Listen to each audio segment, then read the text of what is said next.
Maulana Azad national Urdu university نے آج Telangana minorities residential educational institution society یعنی ٹمریز حیدرآباد کے ساتھ ایک یادداشت مفاہمت پر دستخط کیے تاکہ تعلیمی معیار کو مزید بہتر بنایا جا سکے۔ پروفیسر سید عین الحسن وائس چانسلر مانو نے اپنے صدارتی خطاب میں اس یادداشت کو دونوں اداروں کی مشترکہ ضروریات کو پورا کرنے کے لیے ایک دستاویز قرار دیا جو کہ نئی تعلیمی پالیسی میں صراحت کردہ جامع تعلیم کا حصہ ہوگی۔ Professor Siddiqui Mohammad Mahmood dean school of education and training اور رجسٹرار انچارج اور جناب B Shafi Ullah I F S secretary TMREIS نے وائس چانسلر اور pro vice chancellor professor S M Rahmat Ullah اور دوسروں کی موجودگی میں یادداشت پر دستخط کیے۔ ٹمریز پرائمری اسکول سے ہائر سیکنڈری سطح تک معیاری تعلیم فراہم کرنے کے لیے تلنگانہ ریاست میں 204 رہائشی اسکول چلاتا ہے۔ یہ اشتراک ٹمریز اور تلنگانہ میں اقلیتوں کی ترقی میں معاون ثابت ہوگا اور معیار تعلیم میں بہتری کے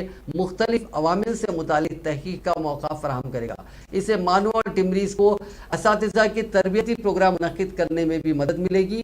مانو مختلف شعبوں میں تحقیق کرے گا جیسے ٹمریز میں تدریسی طریقہ کار، تعلیم کے معیار کو بہتر بنانے میں ٹمریز انتظامیہ کا کردار، طلباء کا سماجی و اقتصادی پس منظر وغیرہ۔ مزید بہتری کی سفارشات کے لیے اقدامات کے نتائج کا تجزیہ بھی کرے گا۔ ٹمریز MOU کے تحت تحقیق کے لیے درکار معلومات فراہم کرے گا۔